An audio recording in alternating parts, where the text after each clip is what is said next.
All right, everyone, welcome back. Today we're diving deep into something I know a lot of you have been asking about. Self-discipline. Yeah, it's a popular one. It really is.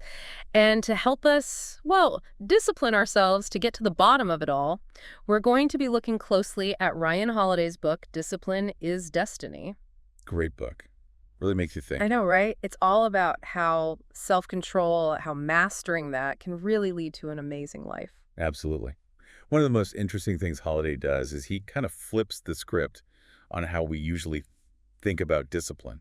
He says it's not really about restriction, but it's actually the key to having real freedom and feeling fulfilled. You know, I think we've all felt this at some point, like when we have so many choices that we just get stuck. It's like too much freedom. Holiday calls it the paradox of freedom. The paradox of freedom. I like that. Yeah. How can having more choices actually make us less happy? It's kind of like, if you walked into a kitchen and there were just ingredients everywhere, but no recipe, you'd be overwhelmed. That's a good analogy. Right. Without some direction, you just end up with this big mess instead of something delicious.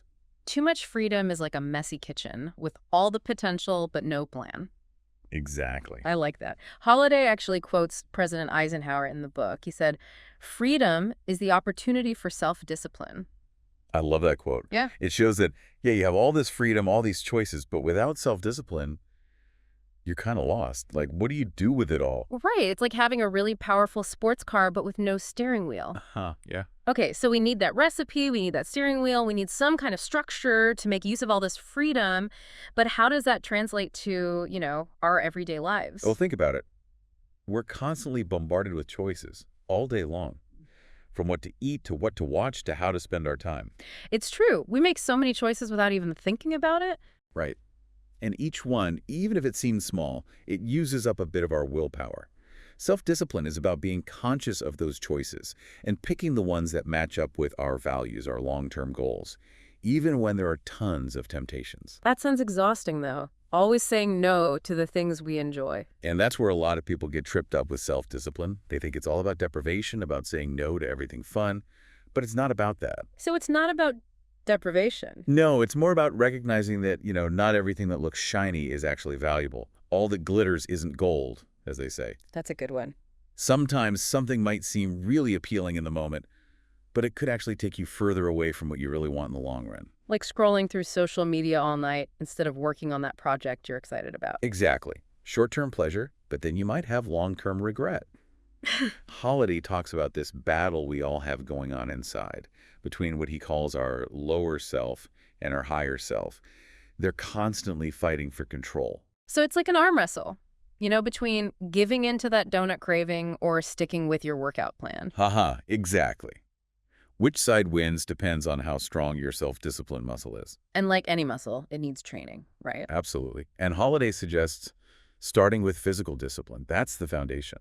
Like he talks about Gehrig in the book, that legendary baseball player who played over 2,000 games in a row. It's crazy. You'd think it was just talent that got him there, but it was his dedication to training, to showing up every single day that made the real difference. So it's consistency. Even when it's just small efforts, day after day, that leads to big results. And it's not just about sports, is it? Not at all. The Stoics believed that being physically strong was a key part of facing any challenge in life with courage and being resilient. So building that mental toughness through physical challenges. Exactly. But what does that look like for the average person? We're not all professional athletes. It doesn't have to be anything extreme. It could just be incorporating a daily walk into your routine, taking the stairs instead of the elevator. Yeah.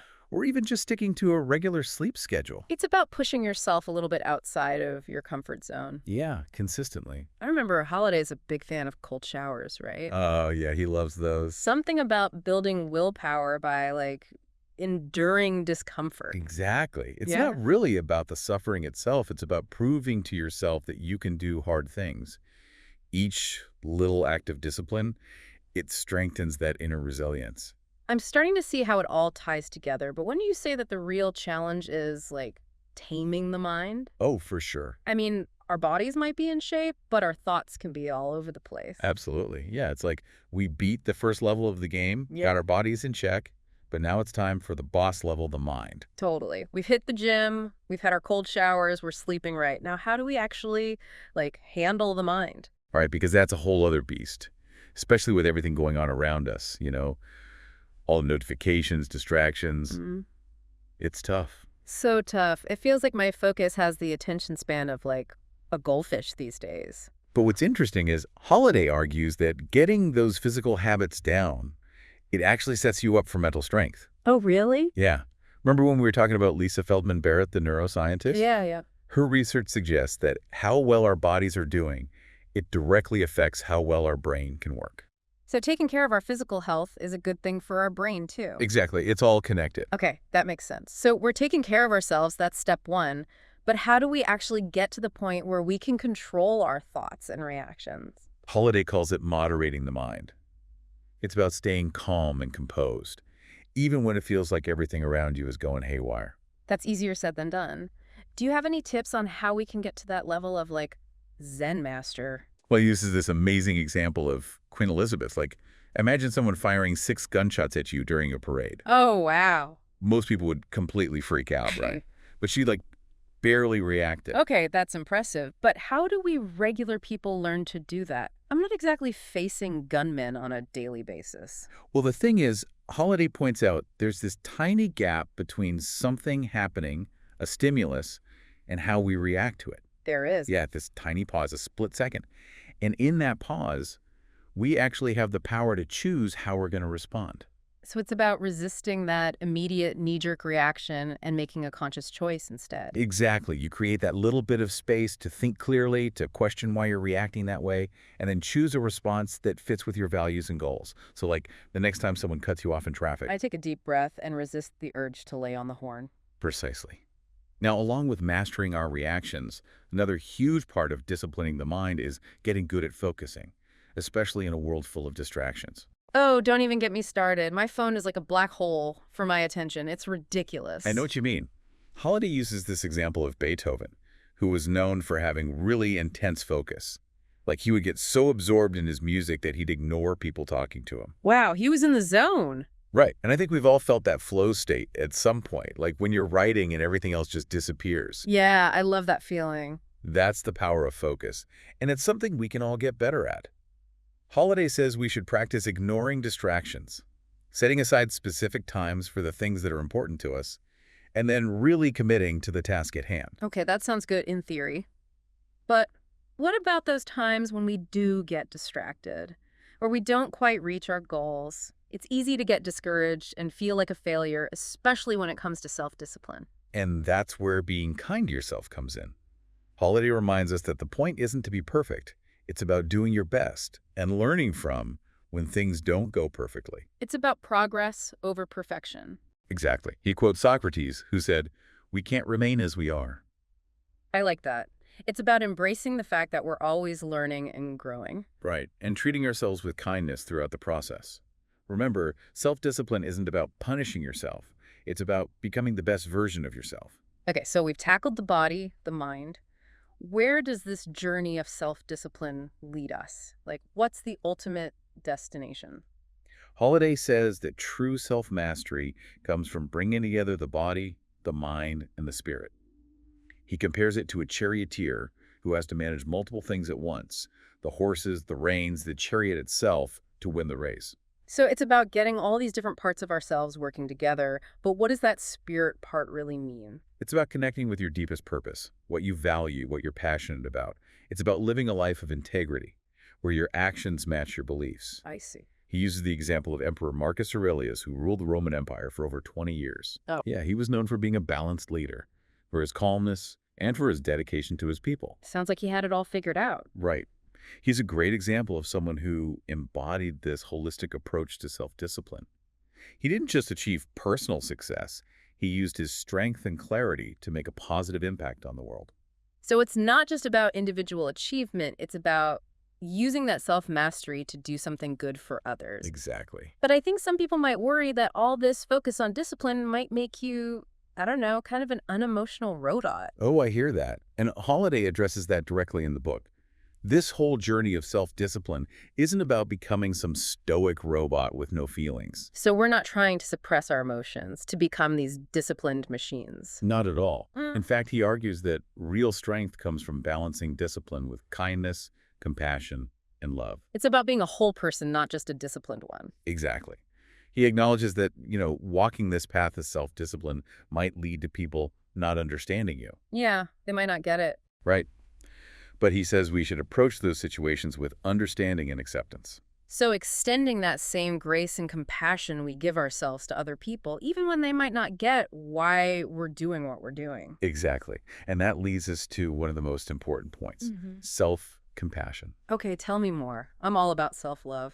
Well, Holiday shares this story about the Stoic philosopher Cleanthes. He saw this guy just berating himself for making a mistake, and Cleanthes stopped him and said, "Hey, remember, you're not talking to a bad man." Wow, that's a good one. Right. It's a powerful reminder that even as we're trying to be our best, we need to treat ourselves with kindness, especially when we mess up. That's so true. It's so easy to get caught up in negative self-talk and beat ourselves up when we make mistakes. But how do we balance that with holding ourselves to high standards? That's the art of self-discipline. It's not about self-hatred. It's about setting those high standards, but still being your own best friend, your own cheerleader. Being on your own team. Exactly. We're all works in progress, and that's okay. We don't have to be perfect. We just have to keep trying to be a little bit better each day. So it's about embracing the journey with all the good and bad that comes with it and using that self-compassion to keep going. You got it. And I think that's a beautiful message to hold on to as we navigate all the challenges and triumphs that life throws our way. Okay, so we've talked about the physical side of things, the mental side, even the spiritual side of self-discipline. We're wrapping up our deep dive into Discipline is Destiny by Ryan Holiday. What would you say is the most important thing for our listeners to remember? I think it's that self-discipline isn't like a finish line. You cross it and you're done. It's really more like a journey. A journey. Yeah, it's constantly working towards being the best version of yourself in everything you do. And it shouldn't feel like punishment. It should be about empowering yourself. It feels like throughout this episode, we've been putting together this toolkit with all these practical tips and these inspiring stories. But how do we actually make sure we're using these tools every day? That's where the real work comes in, I think. It's about those small steps every single day, even when you really don't feel like it. Even when you don't feel like it. Yeah, remember those cold showers we talked about? Oh, yeah. It's like that. Choosing the harder option, the one that'll be more rewarding in the end, even when there are easier, more tempting choices right there. And it's not about being perfect all the time, right? No, not at all. Progress over perfection. Progress over perfection. I like that. We're all going to mess up sometimes. We're going to make mistakes. But it's about getting back on track, dusting yourself off and starting again. Yeah. That's where that self-compassion is so important. Yeah. Being your own cheerleader, even when you feel like you've totally dropped the ball. Exactly. Holiday mentions how sometimes this whole self-discipline thing can lead to other people not really getting you. Oh. Like why you're choosing salad when everyone else is having pizza, or why you're saying no to a late night out. That's so true. It's important to remember that you're not doing it for them. You're doing it for yourself. Right. And that might mean setting boundaries, making choices that put your own well-being first, even if it means sometimes disappointing other people. It's about sticking to your own path, even when it looks different from everyone else's. And I think that's where real freedom comes from. It's not about having endless options. It's about having the discipline to choose what truly lines up with your values and your goals, even when you feel pressure to do something else. So it's not just about personal fulfillment. It's about being more mindful, more deliberate in how you live your life. Exactly. As we're finishing up here, is there any last thought you want to leave our listeners with? I keep thinking back to that story about Cleanthes and the guy who was just beating himself up. Oh. It's a good reminder that we all have that voice inside us, that inner critic that tells us we're not good enough, not disciplined enough, not successful enough. Yeah, we all have that voice. But self-discipline isn't about shutting that voice up completely. It's about learning how to answer back, with kindness and compassion. So even when we don't get it quite right, we can choose to be kind to ourselves instead of criticizing ourselves. Exactly. I think that's the secret ingredient, the thing that keeps us going on this whole journey. Because when we can be kind to ourselves, we're that much better at being kind to everyone else. I love that. What a great way to end our deep dive. So to everyone listening, we challenge you. Take one small step today to practice self-discipline. In any area of your life that feels important to you, remember, even the longest journey starts with a single step. And remember, you're not alone in this. We're all in this together, all figuring it out as we go. trying to be our best selves, one little discipline choice at a time. So well said. Thanks for joining us on the deep dive. Until next time, keep learning, keep growing, and keep pushing yourselves to be the best versions of yourselves.